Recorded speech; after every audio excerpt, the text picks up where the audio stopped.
Chobham armor, reactive armor, cage armor, and boilers? If you've been keeping up with modern conflicts, you might have heard of at least 3 of these terms before. Although the first 3 do have armor in their name and are used to protect armored vehicles like tanks, they seemingly have nothing in common. Tank armor in general seems to be a confusing topic at first. So let's dive in and explore how this revolutionary piece of technology was developed, and what this all has to do with boilers. The birth of the tank. Modern tank armor has evolved significantly since these weapons of war were first introduced to the battlefield in World War I.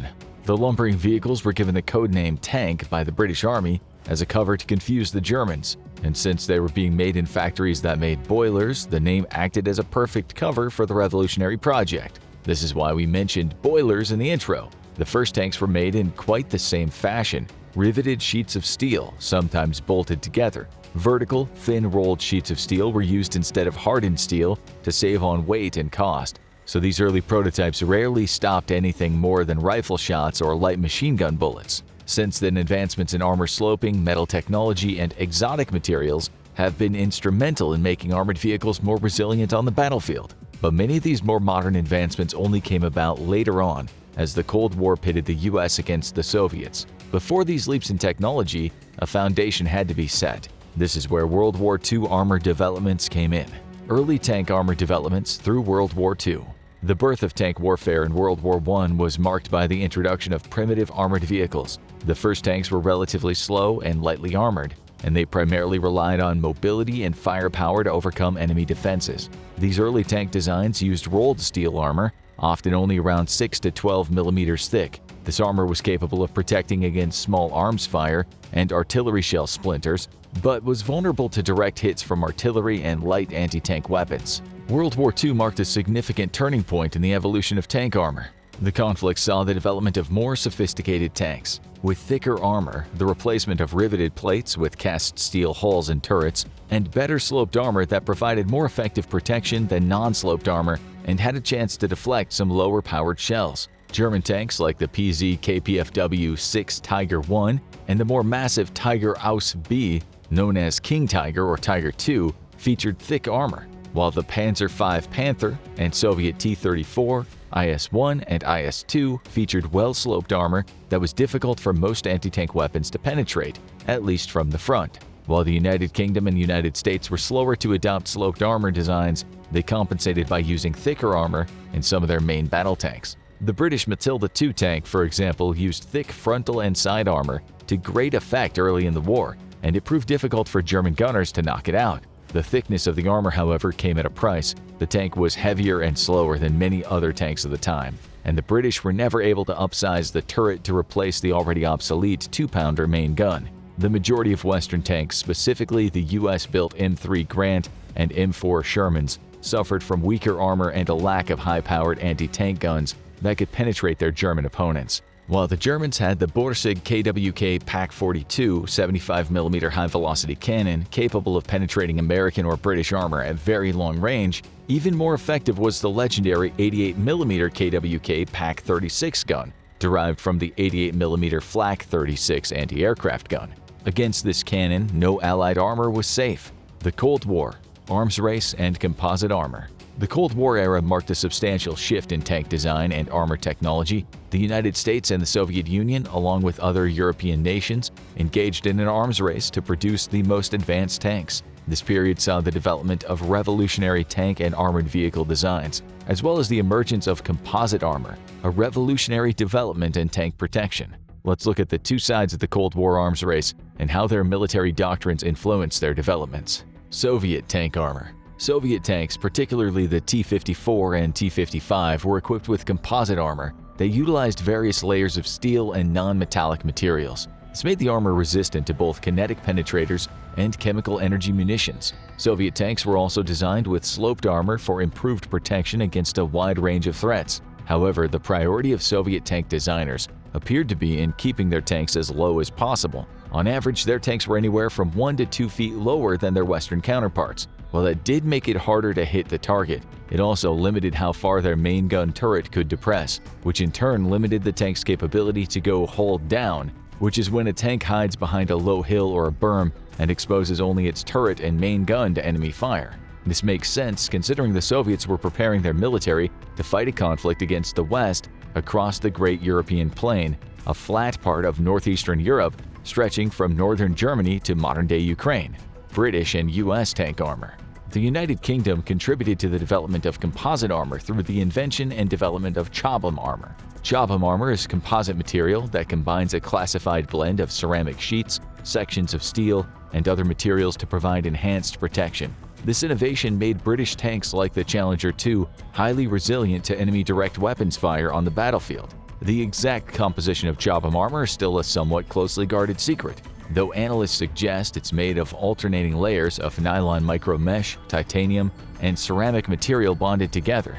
In response to the Soviet threat, the U.S. developed composite armor solutions such as their Chobham derivative armor used on the M1 Abrams tank. The Abrams featured a composite armor package that included depleted uranium layers, which offered exceptional protection against kinetic energy penetrators, as well as angled sheets internal to the armor that helped direct away and deflect any incoming blast from an anti-tank round.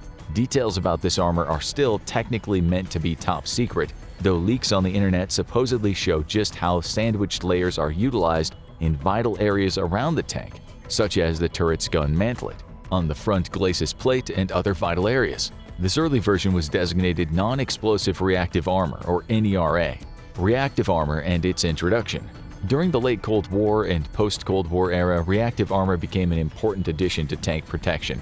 Reactive armor is a type of modular armor that explodes outward when hit by a projectile, disrupting the penetrator's path and reducing its effectiveness. The Soviet Union was among the first to look into developing reactive armor, beginning in the late 1940s. Although development was slow in the early days of the Cold War and only prototypes were produced, as the importance of this technology became apparent, the Soviets ended up developing some of the first effective ERAs. Their Contact 1 and Contact 5 systems were widely used on tanks like the T-72 and T-80.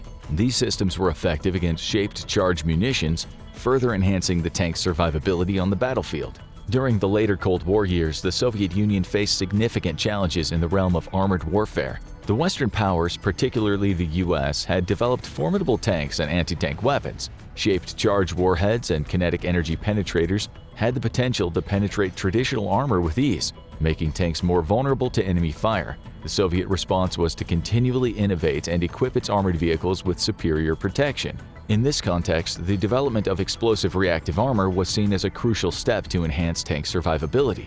Soviet engineers developed the Contact 1 ERA system in the late 70s, making it one of the world's earliest ERA implementations. Contact 1 ERA is built around the concept of precisely placed explosive blocks layered into metal plates arranged in a grid and attached on the exterior of the tank's hull and turret. When an incoming projectile, such as an anti-tank round or a missile, strikes the ERA blocks, the explosives within them detonate. This explosion creates a shockwave and a jet of gas, disrupting the incoming threat. The explosion effectively pre-detonates the projectile, diminishing its ability to penetrate the tank's main armor. Contact 1 was designed specifically to provide enhanced protection against Western-designed shaped charge warheads commonly used in the US, British, and West German anti-tank munitions. It significantly reduced the probability of successful penetrations, thereby increasing the survivability of the massive armadas of Soviet armored vehicles. Contact 1 ERA was deployed on early Cold War Soviet tanks,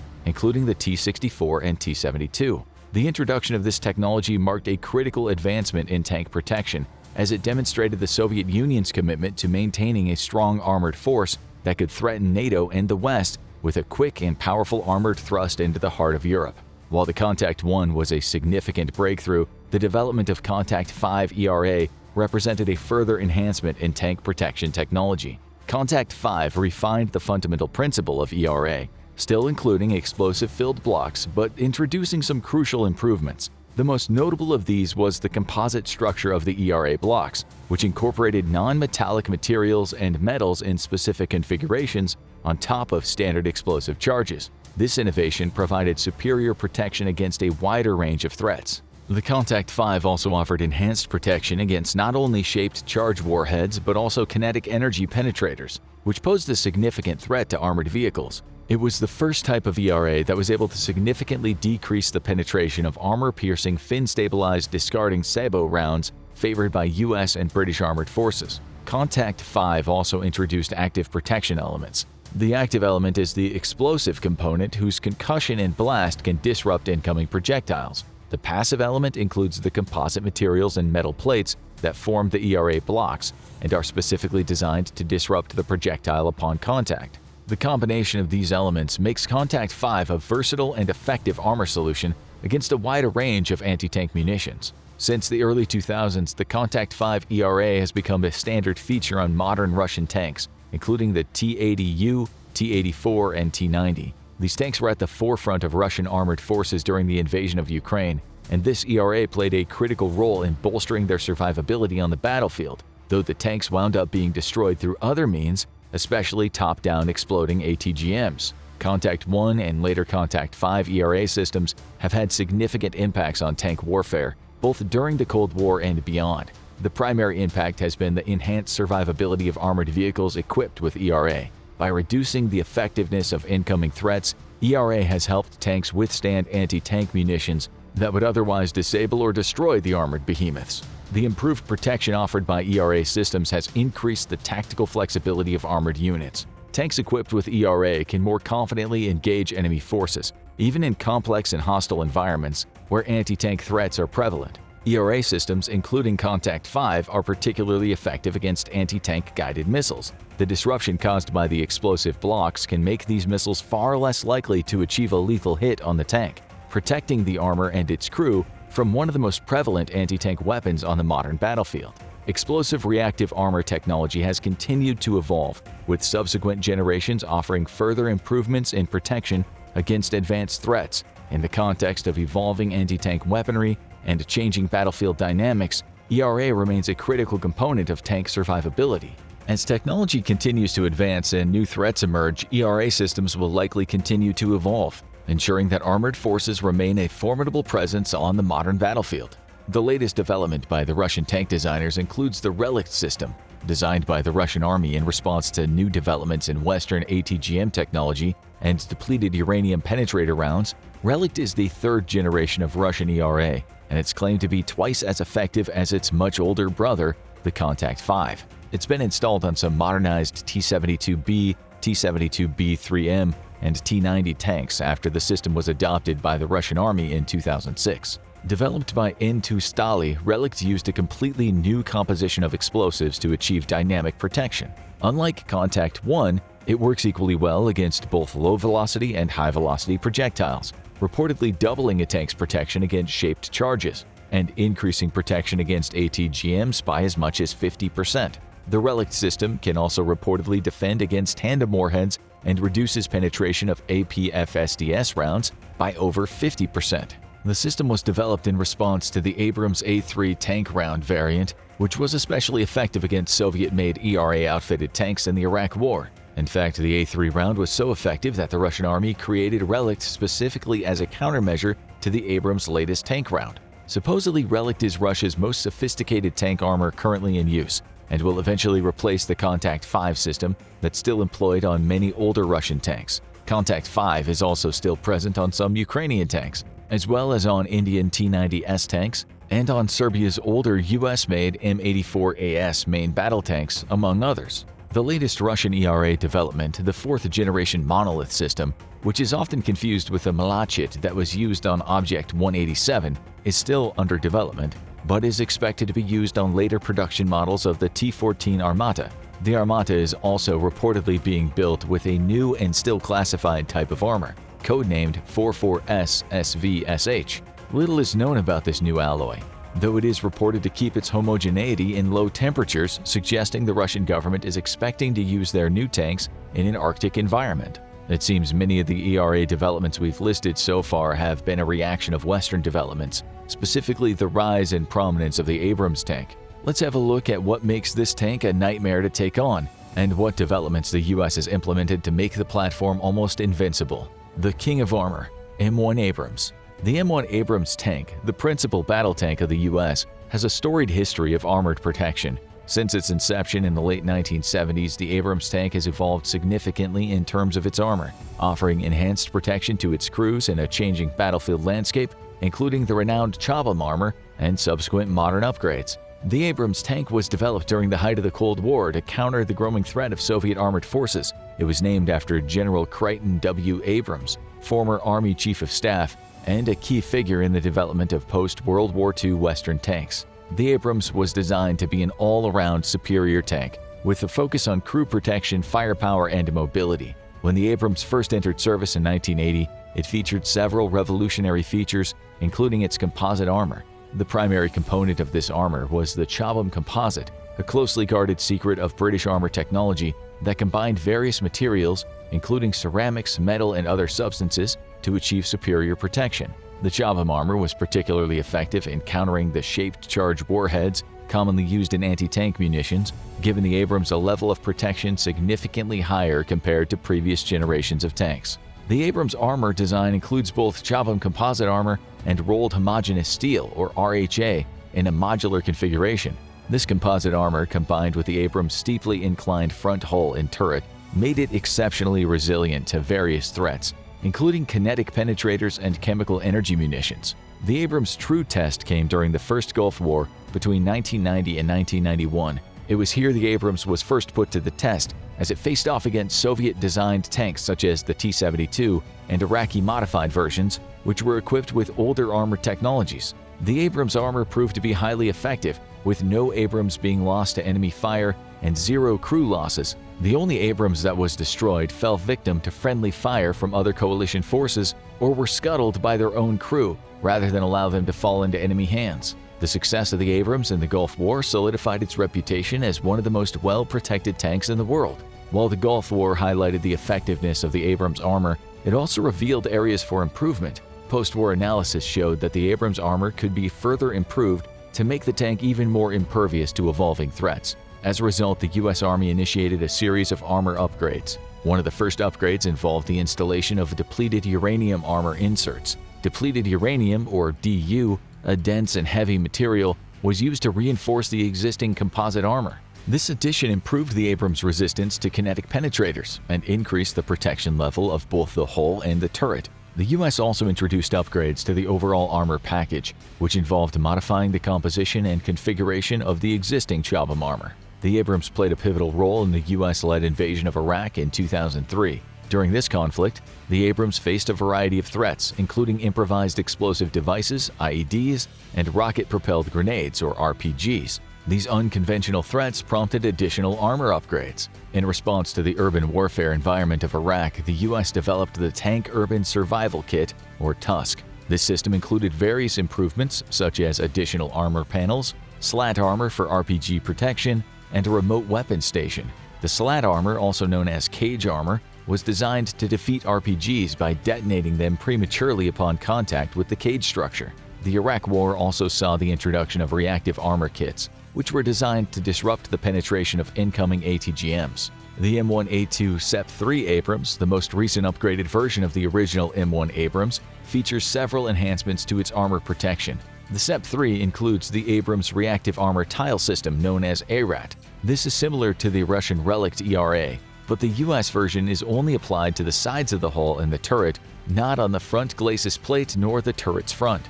Modern armor systems. Ongoing research has led to the development of advanced armor materials, including composite armor, that offered improved protection while reducing weight. These materials have been incorporated into the Abrams armor configuration to maintain its effectiveness while enhancing overall mobility. More recently, the Israeli army developed the Trophy system, which creates a neutralization bubble around the vehicle. With special high-tech sensors, it rapidly detects, classifies, and engages all known chemical energy threats, from recoilless rifles and RPGs to more powerful ATGMs, heat tank rounds, and other missiles. To neutralize these threats, it launches an active response explosive that detonates away from the vehicle itself, neutralizing the incoming projectile.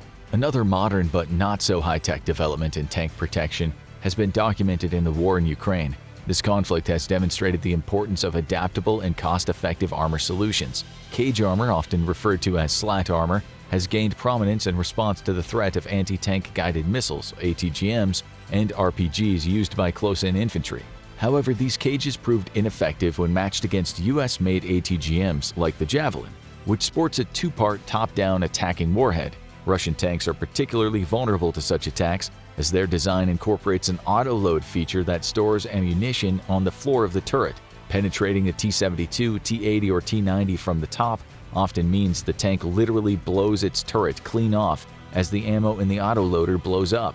Burned-out Russian tanks with turrets lying dozens of yards away have become a common sight on the Ukrainian war zone. In an attempt to counter such attacks, Russia has employed the euphemistically named cope cages, which are nothing more than additional slats or fences on top of their turrets. These have proved almost useless against top-down ATGMs. Late in September 2023, a few Russian tanks were spotted with cope cages now displaying ERA systems on top. There's no word yet on whether those DIY solutions will protect Russian tanks from increasingly accurate Ukrainian drone attacks. But these cope cages must be at least somewhat effective, since they've been spotted on Israeli tanks in their October 2023 fighting near the Gaza Strip. There have also been attempts to counter one of the most lethal threats on the Ukrainian battlefield: drones. Russia's tried to counter these low-tech threats by wrapping netting around their tanks, with the hope that the small drones would get tangled and explode far enough away from the tanks as to not damage it.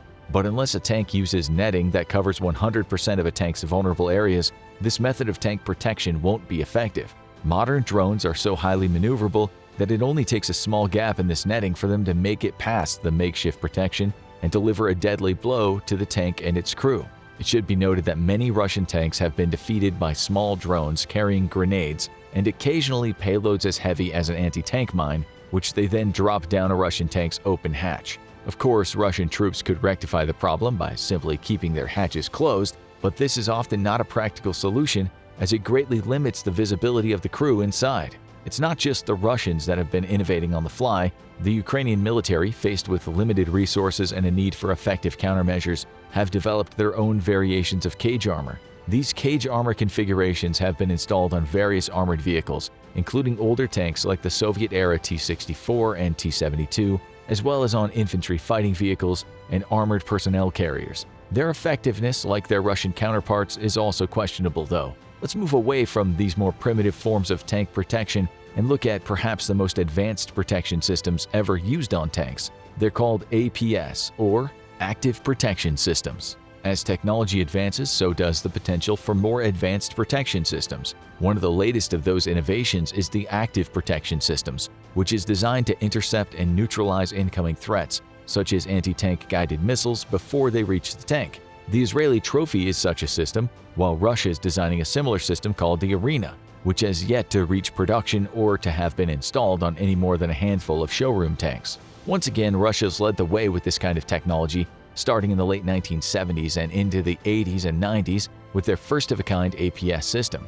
The first APS they developed was the Drozd in late 1977, which was used throughout the Soviet war in Afghanistan, eventually being replaced in 1982.